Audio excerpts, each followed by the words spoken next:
नमस्कार, मेरा नाम मनीष है। आप देख रहे हैं निष्कर्ष भारत। अभी मेरे साथ है आरजेडी प्रवक्ता एजाज अहमद जी है।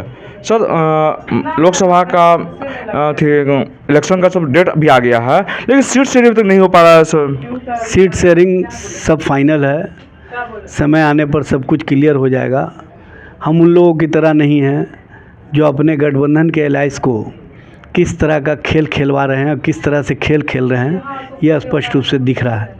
एनडीए के लोग अब तक जो दावा करते थे कि हम सबसे बेहतर स्थिति में हैं, उनकी स्थिति ये हो गई है कि एक अदद सीट के लिए वहाँ मारामारी की स्थिति है, वहाँ पर जूतम पैजार की स्थिति है।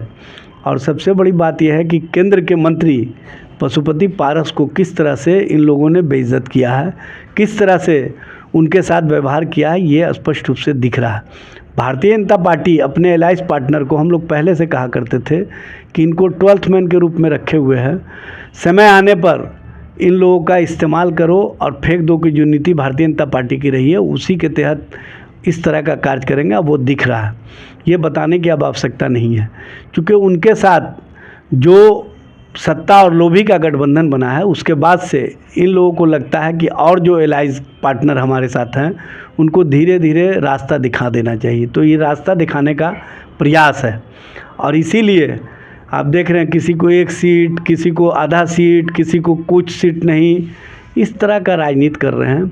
और चचा और भतीजा में जो लड़ाने का खेल खेल रहे हैं, और जिस तरह से परिवारवादियों को संरक्षण भी देते हैं, अब परिवार के बीच लड़ाने का भी काम करते हैं। ये भारतीय जनता पार्टी की परिवार के प्रति क्या संवेदना है, परिवार के प्रति इनकी क्या सोच है, वह स्पष्ट रूप से दिखता है। इसलिए भाकपा माले के लोग सब बोल रहे हैं कि सीट सबसे सीट हमको चाहिए, क्या कि जन विकास रैली में सबसे संख्या मेरी थी। देखिए, सब लोग अपना अपना दावा करते हैं, अपनी अपनी बातें रखते हैं, लेकिन हमारा जो गठबंधन है विचारों का गठबंधन है। हमारा जो गठबंधन है ये जनता और जनता के हितों के लिए है, संकल्पों के साथ आगे बढ़ने के लिए है, और जनता के लिए काम करने का जो हमारा संकल्प है, उस संकल्पों को आगे बढ़ाने के लिए है। हम मोदी बनाम मुद्दों के आधार पर मुद्दों के साथ जनता के बीच में जा रहे हैं। इसलिए हमारे यहाँ कोई ऐसा मामला नहीं है, हमारे यहाँ सब कुछ स्पष्ट है। समय आने दीजिए, सब स्पष्ट रूप से सामने आ जाएगा।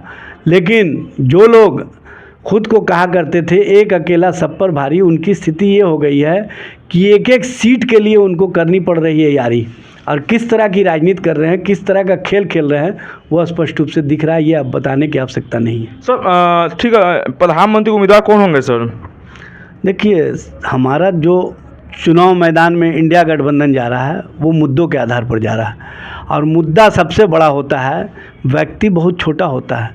हम उन लोगों की तरह नहीं हैं कि अपने स्वार्थ के लिए, अपनी सत्ता के लिए, व्यक्तिवाद की राजनीति को बढ़ावा देने के लिए, लोकतंत्र लोकतांत्रिक प्रक्रिया को कमज़ोर करने के लिए किस तरह का ये खेल खेल रहे हैं। ये कहते थे पहले कि हम लोग संघ परिवार के लोग हैं, अब संघ परिवार को समाप्त कर दिए इन लोग अपने ही हाथों से, अब हो गए हैं सब मोदी परिवार के लोग।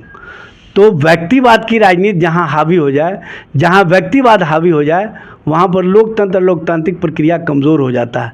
इसीलिए आप देख रहे होंगे कि भारतीय जनता पार्टी के अंदर जो भी उनके विचारवान लोग हैं, जो विचारों के प्रति चलने के संकल्प लेकर के उनके पार्टी में बने हुए हैं, वो स्टैंड बाई हो गए हैं। और जो बाहर के लोग हैं, जो स्वार्थी हैं, और जिसको सत्ता के लिए भारतीय जनता पार्टी अपने स्वार्थ में इस्तेमाल करना चाहती है, उन सबको आगे करके कहीं ना कहीं इस तरह की व्यक्तिवाद राजनीति को बढ़ावा दे रही है। ये व्यक्तिवाद की राजनीति न सिर्फ लोकतंत्र और लोकतांत्रिक प्रक्रिया के लिए, बल्कि जो समाज और समाज के बीच खाइयाँ बढ़ाने वाला बात होगा, वह स्पष्ट रूप से दिखेगा। इसलिए व्यक्तिवाद की राजनीति को तिलांजलि देने के प्रति देश की जनता का जो संकल्प है, देश की जनता मोदी को पसंद नहीं कर रहे हैं, देश की जनता मुद्दे को पसंद कर रहे हैं। इसीलिए हम मुद्दों के साथ खड़े हैं, हम मुद्दों के साथ देश की जनता भी खड़ी है। इसी वजह कर हमारे प्रति जो परिवर्तन का बयार है वो स्पष्ट रूप से दिख रहा है। और आने वाले चुनाव में जब परिणाम सामने आएंगे 4 तारीख को, तो ये जो बोलते हैं 4 तारीख 400 पार, इनको स्पष्ट रूप से पता चल जाएगा कि 4 तारीख अब मोदी की नहीं है दरकार, ये नारे के साथ जनता इनको जवाब देगी। तो क्या सर, कितना सीट आने को उम्मीद है?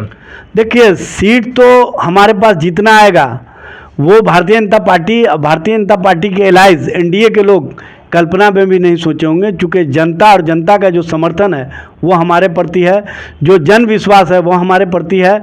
और जिस तरह का जन विश्वास पटना की सड़कों से पटना में दिखा, वो देश स्तर पर परिवर्तनकारी कदम के रूप में एक आगाज़ था। और आप देखेंगे चुनाव के बाद वो अंजाम तक पहुंचेगा। स्पष्ट रूप से हमारे जो इंडिया गठबंधन के प्रति लोगों का विश्वास है, लोगों का समर्थन है, वो चुनाव मैदान में जब हमारे प्रत्याशी सामने होंगे तो उनके प्रति लोगों का जो विश्वास और जो समर्थन है वो स्पष्ट रूप से सामने आएगा। अच्छा, बीजेपी के लोग ये भी बोल रहे हैं कि जन विकास रैली में जो भी आए थे वो पैसा बुलाया गया था। भारतीय जनता पार्टी पैसे पर भी तो लोगों को बुलवा ले। प्रधानमंत्री का 2-2 रैली करवाए बेगूसराय और बेतिया में, और पैसा दे करके भी बुलाने का काम किए, तब भी लोग नहीं आए। देखिए, लोग आते हैं अपने मन से, लोग जाते हैं अपने मन से। तो यहाँ पर मन अब भारतीय जनता पार्टी के प्रति लोगों का नहीं है, लोगों का सोच भारतीय जनता पार्टी के प्रति नहीं है। लोग अब नरेंद्र मोदी को सुनना नहीं चाहते हैं। नरेंद्र मोदी से लोग कहीं ना कहीं 10 वर्षों में जो उनकी बातें सामने आती रही हैं, जुमलाबाजी की, भरम और धर्म की, अब उससे लोग आजिज़ आ चुके हैं। इसीलिए जनता ने संकेत देना शुरू कर दिया। भारतीय जनता पार्टी और एनडीए के लोगों को अगर संकेत नहीं समझ में आ रहा है तो परिणाम के बाद वो लोग समझ जाएंगे कि सही में जनता ने जो संकेत दिया था वो परिणाम में भी परिणत हो गया। तो आप सुन रहे थे एजाज अहमद जी हैं, देख रहे थे निष्पक्ष भारत। धन्यवाद।